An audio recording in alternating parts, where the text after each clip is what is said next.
शांति। ओम शांति। ओम शांति। आज है 21 फरवरी 2021, शिव बाबा की अव्यक्त मुरली, जिसका टॉपिक है निरंतर सेवाधारी बनने का साधन, 4 प्रकार की सेवाएं।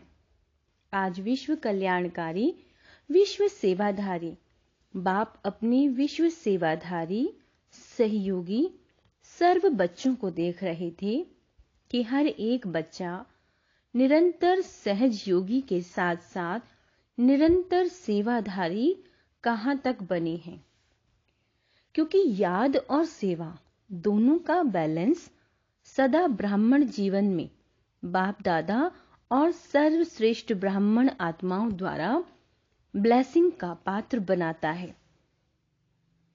इस संगम युग पर ही ब्राह्मण जीवन में परमात्म आशीर्वादें और ब्राह्मण परिवार की आशीर्वादें प्राप्त होती हैं। इसलिए इस छोटी सी जीवन में सर्व प्राप्तियां और सदा काल की प्राप्तियां सहज प्राप्त होती हैं। इस संगम युग को विशेष ब्लेसिंग युग कह सकते हैं, इसलिए ही इस युग को महान युग कहते हैं। स्वयं बाप हर श्रेष्ठ कर्म, हर श्रेष्ठ संकल्प के आधार पर हर ब्राह्मण बच्चे को हर समय दिल से आशीर्वाद देते रहते हैं। यह ब्राह्मण जीवन परमात्म आशीर्वाद की पालना से वृद्धि को प्राप्त होने वाली जीवन है। भोलानाथ बाप सर्व आशीर्वाद की झोलियां खुले दिल से बच्चों को दे रहे हैं, लेकिन यह सर्व आशीर्वाद लेने का आधार याद और सेवा का बैलेंस है। अगर निरंतर योगी हैं तो साथ साथ निरंतर सेवाधारी भी हैं। सेवा का महत्व सदा बुद्धि में रहता है। कई बच्चे समझते हैं सेवा का जब चांस मिलता है, वह कोई साधन व समय जब मिलता है तभी सेवा करते हैं। लेकिन बाप दादा जैसे याद निरंतर सहज अनुभव कराते हैं, वैसे सेवा भी निरंतर और सहज हो सकती है। तो आज बाप दादा सेवाधारी बच्चों की सेवा का चार्ट देख रहे हैं। जब तक निरंतर सेवाधारी नहीं बने, क्या कहा बाबा ने? बाबा ने कहा जब तक निरंतर सेवाधारी नहीं बने तब तक सदा के आशीर्वाद के अनुभवी नहीं बन सकते। जैसे समय प्रमाण, सेवा के चांस प्रमाण, प्रोग्राम प्रमाण सेवा करते हो, उस समय सेवा के फल स्वरूप बाप की, परिवार की आशीर्वाद व सफलता प्राप्त करते हो, लेकिन सदा काल के लिए नहीं। इसलिए कभी आशीर्वाद के कारण सहज स्वह व सेवा में उन्नति अनुभव करते हो, कभी मेहनत के बाद सफलता अनुभव करते हो, क्योंकि निरंतर याद और सेवा का बैलेंस नहीं है। निरंतर सेवाधारी कैसे बन सकते हैं? आज उस सेवा का महत्व सुना रहे हैं। बाबा कहते हैं सारे दिन में भिन्न भिन्न प्रकार से सेवा कर सकते हो। इसमें एक है स्वह की सेवा, अर्थात स्वह के ऊपर संपन्न और संपूर्ण बनने का सदैव अटेंशन रखना। आपके इस पढ़ाई के जो मुख्य सब्जेक्ट हैं, उन सब में अपने को पास विद ऑनर बनाना है। जो भी पढ़ाई के सब्जेक्ट हैं उसमें खुद को क्या बनाना है? पास विद ऑनर बनाना है। इसमें ज्ञान स्वरूप, याद स्वरूप, धारणा स्वरूप सब में संपन्न बनना है। यह स्वह सेवा सदा बुद्धि में रहे। यह स्वह सेवा स्वतः ही आपके संपन्न स्वरूप द्वारा सेवा कराती रहती है, लेकिन इसकी विधि है अटेंशन और चेकिंग। बाबा कहते हैं स्वह की चेकिंग करनी है, दूसरों की नहीं करनी है। किसकी चेकिंग करनी है? खुद की चेकिंग करनी है। दूसरी है विश्व सेवा, जो भिन्न भिन्न साधनों द्वारा भिन्न भिन्न विधि से, वाणी द्वारा व संबंध संपर्क द्वारा करते हो। यह तो सब अच्छी तरह से जानते हैं। तीसरी है यज्ञ सेवा, जो तन और धन द्वारा कर रहे हो। चौथी है मनसा सेवा, अपनी शुभ भावना, श्रेष्ठ कामना, श्रेष्ठ वृत्ति, श्रेष्ठ वाइब्रेशन द्वारा किसी भी स्थान पर रहते हुए अनेक आत्माओं की सेवा कर सकते हो। इसकी विधि है लाइट हाउस माइट हाउस बनना। लाइट हाउस एक ही स्थान पर स्थित होते दूर दूर की सेवा करते हैं। ऐसे आप सभी एक स्थान पर होते अनेकों की सेवा अर्थ निमित्त बन सकते हो। इतना शक्तियों का खजाना जमा है तो सहज कर सकते हो। इसमें स्थूल साधन व चांस व समय की प्रॉब्लम नहीं है कि आपको इस सेवा के लिए कोई स्थूल साधन चाहिए या कोई समय की प्रॉब्लम है। आप किसी भी समय कर सकते हैं। सिर्फ लाइट माइट से संपन्न बनने की आवश्यकता है। सदा मन बुद्धि व्यर्थ सोचने से मुक्त होना चाहिए। मन मनाभव के मंत्र का सहज स्वरूप होना चाहिए। यह चारों प्रकार की सेवा क्या निरंतर सेवाधारी नहीं बन सकती? चारों ही सेवाओं में से हर समय कोई न कोई सेवा करते रहो तो सहज निरंतर सेवाधारी बन जाएंगे। और निरंतर सेवाओं पर उपस्थित होने के कारण, सदा बिजी रहने के कारण सहज मायाजीत बन जाएंगे। अगर आप बिजी रहेंगे तो क्या होगा? आप मायाजीत बन जाएंगे। चारों ही सेवाओं में से जो सेवा कर सकते हो वह करो, लेकिन सेवा से एक सेकंड भी वंचित नहीं रहो।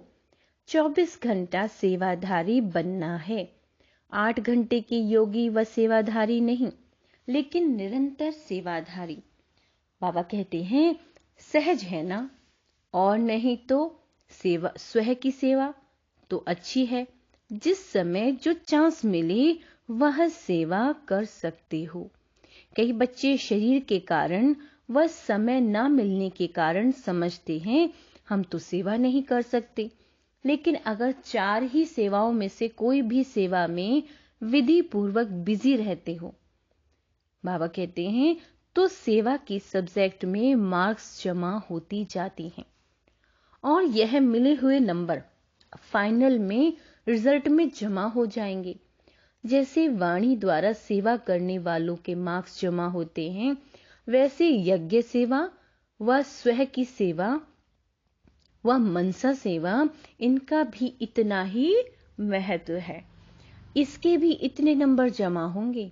हर प्रकार की सेवा के नंबर इतने ही हैं, लेकिन जो चारों ही प्रकार की सेवा करते उसके उतने नंबर जमा होते। जो 1 व 2 प्रकार की सेवा करते उसके नंबर उस अनुसार जमा होते। फिर भी अगर 4 प्रकार की नहीं कर सकते तो 2 प्रकार की कर सकते हैं, तो भी निरंतर सेवाधारी हैं। तो निरंतर के कारण नंबर बढ़ जाते हैं। इसलिए ब्राह्मण जीवन अर्थात निरंतर सेवाधारी सहज योगी। जैसे याद का अटेंशन रखते हो कि निरंतर हमें बाबा की याद रहे, सदा याद का लिंक जुटा रहे, वैसे सेवा में भी सदा लिंक जुटा रहे। जैसे याद में भी भिन्न भिन्न स्थिति का अनुभव करते हैं, कभी बीज रूप का, कभी फरिश्ता स्वरूप का, कभी मनन का, कभी रूरिहान का। लेकिन स्थिति भिन्न भिन्न होते भी याद की सब्जेक्ट में निरंतर याद में गिनाते हो। ऐसे यह भिन्न भिन्न सेवा का रूप हो। लेकिन सेवा के बिना जीवन नहीं। श्वासोश्वास याद और श्वासोश्वास सेवा हो, इसको कहते हैं बैलेंस। तभी हर समय ब्लेसिंग प्राप्त होने का अनुभव सदा करते रहेंगे और दिल से सदा स्वतः ही यह आवाज निकलेगा कि आशीर्वादों से पल रहे हैं, आशीर्वाद से उड़ती कला के अनुभव से उड़ रहे हैं, मेहनत से युद्ध से छूट जाएंगे। क्या, क्यों, कैसे, इन प्रश्नों से मुक्त हो सदा प्रसन्न रहेंगे। सफलता सदा जन्म सिद्ध अधिकार के रूप में अनुभव करते रहेंगे। पता नहीं क्या होगा, सफलता होगी व नहीं होगी, पता नहीं हम आगे चल सकेंगे व नहीं चल सकेंगे, यह पता नहीं का संकल्प परिवर्तन हो, तब मास्टर त्रिकालदर्शी स्थिति का अनुभव करेंगे। बाबा कहते हैं, विजय हुई पड़ी है, यह निश्चय और नशा सदा अनुभव होगा। यही ब्लेसिंग की निशानियां हैं। समझा? ब्राह्मण जीवन में महान युग में बाप दादा के अधिकारी बन फिर भी मेहनत करनी पड़े, सदा युद्ध की स्थिति में ही जीवन बिताएं। यह बच्चों के मेहनत की जीवन बाप दादा से देखी नहीं जाती, इसलिए निरंतर योगी, निरंतर सेवाधारी बनो। समझा? अच्छा, पुराने बच्चों की आशा पूरी हो गई ना? बाबा कहते हैं, पानी की सेवा करने वाले सेवाधारी बच्चों को शाबाश, आफरीन है, जो अनेक बच्चों की आशाओं को पूर्ण करने में रात दिन सहयोगी हैं। निद्रा जीत भी बन गए हैं तो प्रकृति जीत भी बन गए। तो मधुबन के सेवाधारियों को चाहे प्लान बनाने वाले, चाहे पानी लाने वाले, चाहे आराम से रिसीव करने वाले, बाबा कहते हैं रहने वाले, भोजन समय पर तैयार करने वाले, जो भी भिन्न भिन्न सेवा के निमित्त हैं, उन सबको थैंक्स देना। बाप दादा तो दे ही रहे हैं, दुनिया पानी पानी करके चिल्ला रही है और बाप के बच्चे कितना सहज कार्य चला रहे हैं। बाप दादा सभी सेवाधारी बच्चों की सेवा देखते रहते हैं। कितना आराम से आप लोगों को मधुबन निवासी निमित्त बन चांस दिला रहे हैं। आप भी सहयोगी बने हो ना? जैसे वह सहयोगी बने हैं तो आपको उसका फल मिल रहा है, वैसे आप सभी भी हर कार्य में जैसा समय उसी प्रमाण चलते रहेंगे तो आपके सहयोग का फल और ब्राह्मणों को भी मिलता रहेगा। बाप दादा मुस्कुरा रहे थे, सतयुग में दूध की नदियां बहेंगी, लेकिन संगम पर पानी घी तो बन गया ना। घी की नदी नलके में आ रही है, पानी घी बन गया तो अमूल्य हो गया ना। इस विधि से अनेकों को चांस देते रहेंगे। फिर भी देखो, दुनिया में आप ब्राह्मणों में अंतर है ना। कई स्थानों से फिर भी आप लोगों को बहुत आराम है और अभ्यास भी हो रहा है, इसलिए राजयुक्त बन हर परिस्थिति में राजी रहने का अभ्यास बढ़ाते चलो। अच्छा, सर्व निरंतर योगी, निरंतर सेवाधारी, श्रेष्ठ आत्माओं को सदा त्रिकालदर्शी बन सफलता के अधिकार को अनुभव करने वाले, बाबा कहते हैं सदा प्रसन्न चित्त, संतुष्ट श्रेष्ठ आत्माओं को, हर सेकंड ब्लेसिंग का अनुभव करने वाले बच्चों को विधाता वरदाता बाप दादा का याद प्यार और नमस्ते। हम रूहानी बच्चों की रूहानी बाप दादा को याद प्यार, गुड मॉर्निंग और नमस्ते। मीठे बाबा दादी जी से मुलाकात, संकल्प किया और सर्व को श्रेष्ठ संकल्प का फल मिल गया। कितने आशीर्वादों की मालाएं पड़ती हैं, जो निमित्त बनते हैं उन्हीं के भी बाप के साथ साथ गुण तो गाते हैं ना। इसलिए तो बाप के साथ बच्चों की भी पूजा होती है, अकेले बाप की नहीं होती। सभी को कितनी खुशी प्राप्त हो रही है। यह आशीर्वादों की मालाएं भक्ति में मालाओं के अधिकारी बनाती हैं। पार्टियों से अव्यक्त बाप दादा की मुलाकात। आप सभी श्रेष्ठ आत्माएं सबकी प्यास बुझाने वाले हो ना। वह है स्थूल जल, आपके पास है ज्ञान अमृत। जल अल्पकाल की प्यास बुझाए तृप्त आत्मा बना देता है, तो जो सर्व आत्माओं को अमृत द्वारा तृप्त करने के निमित्त बनी हो ना, यह उमंग सदा रहता है। क्योंकि प्यास बुझाना यह महान पुण्य है। प्यासी की प्यास बुझाने वाले को पुण्य आत्मा कहा जाता है। बाबा कहते हैं, आप भी महान पुण्य आत्मा बन सभी की प्यास बुझाने वाले हो। जैसे प्यास से मनुष्य तड़पते हैं, अगर पानी न मिले तो प्यास से तड़पेंगे ना। ऐसे ज्ञान अमृत न मिलने से आत्माएं दुख अशांति में तड़प रही हैं, तो उनको ज्ञान अमृत दे, प्यास बुझाने वाली पुण्य आत्माएं हो। तो पुण्य का खाता अनेक जन्मों के लिए जमा कर रहे हो ना। एक जन्म में ही अनेक जन्मों का खाता अनेक जन्मों के लिए जमा कर रहे हो ना। एक जन्म में ही अनेक जन्मों का खाता जमा होता है, तो अपने इतना जमा कर लिया ना, इतने माला माल बन गए जो औरों को भी बांट सकते हो। अपने लिए भी जमा किया और दूसरों को भी देने वाले दाता बने।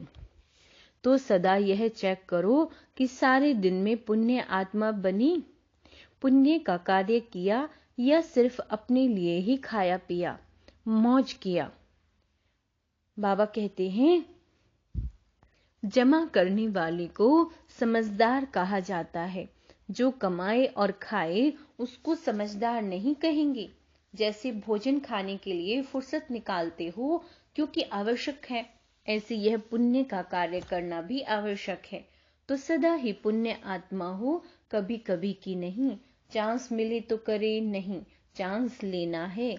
समय मिलेगा नहीं, समय निकालना है, तब जमा कर सकेंगे। इस समय जितना भी भाग्य की लकीर खींचना चाहो उतना खींच सकते हो, क्योंकि भाग्य बाप भाग्य विधाता है, वरदाता है। श्रेष्ठ नॉलेज की कलम बाप ने अपने बच्चों को दी है। इस कलम से जितनी लंबी लकीर खींचनी चाहो खींच सकते हो। अच्छा, दूसरा है सभी राज ऋषि हो ना। राज अर्थात अधिकारी और ऋषि अर्थात तपस्वी। तपस्या का बल सहज परिवर्तन कराने का आधार है। परमात्म लगन से स्वयं को और विश्व को सदा के लिए निर्विघ्न बना सकते हो। निर्विघ्न बनना और निर्विघ्न बनाना, यही सेवा करते हो ना। अनेक प्रकार के विघ्नों से सर्व आत्माओं को मुक्त करने वाले, तो जीवन मुक्ति का वरदान बाप से लेकर औरों को दिलाने वाले हो। निर्बंधन अर्थात जीवन मुक्त। तीसरा, हिम्मते बच्चे मद दे बाप। बच्चों की हिम्मत पर सदा बाप की मदद पदम गुना प्राप्त होती है। बोझ तो बाप के ऊपर है, लेकिन सृष्टि बन सदा बाप की याद से आगे बढ़ते रहो। बाप की याद ही छत्र छाया है। पिछला हिसाब सूली है, लेकिन बाप की मदद से कांटा बन जाता है। परिस्थितियां आनी जरूर हैं, क्योंकि सब कुछ यहाँ ही चुकतू करना है, लेकिन बाप की मदद कांटा बना देती है। बड़ी बात को छोटा बना देती है, क्योंकि बड़ा बाप साथ है। सदा निश्चय से आगे बढ़ते रहो। हर कदम में ट्रस्टी अर्थात सब कुछ तेरा, मेरापन समाप्त। गृहस्थी अर्थात मेरा तेरा होगा तो बड़ी बात छोटी हो जाएगी, और मेरा होगा तो छोटी बात बड़ी हो जाएगी। तेरापन हल्का बनाता है, मेरापन भारी बनाता है। तो जब भी भारी अनुभव करो तो चेक करो कि कहाँ मेरापन तो नहीं। मेरे को तेरे में बदली कर दो तो उसी घड़ी हल्के हो जाएंगे। सारा बोझ 1 सेकंड में समाप्त हो जाएगा। अच्छा, वरदान। संतुष्टता की विशेषता व श्रेष्ठता द्वारा सर्व के इष्ट बनने वाले वरदानी मूर्त भव। जो सदा स्वयं से और सर्व से संतुष्ट रहते हैं, वही अनेक आत्माओं के इष्ट व अष्ट देवता बन सकते हैं। सबसे बड़े ते बड़ा गुण कहो, दान कहो या विशेषता व श्रेष्ठता कहो, वह संतुष्टता ही है। संतुष्ट आत्मा ही प्रभु प्रिय, लोक प्रिय व स्वयं प्रिय होती है। ऐसी संतुष्ट आत्मा ही वरदानी रूप में प्रसिद्ध होगी।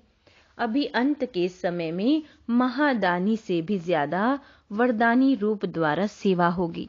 स्लोगन, विजयी रतन वह है जिसके मस्तक पर सदैव विजय का तिलक चमकता रहे। अच्छा, ओम शांति।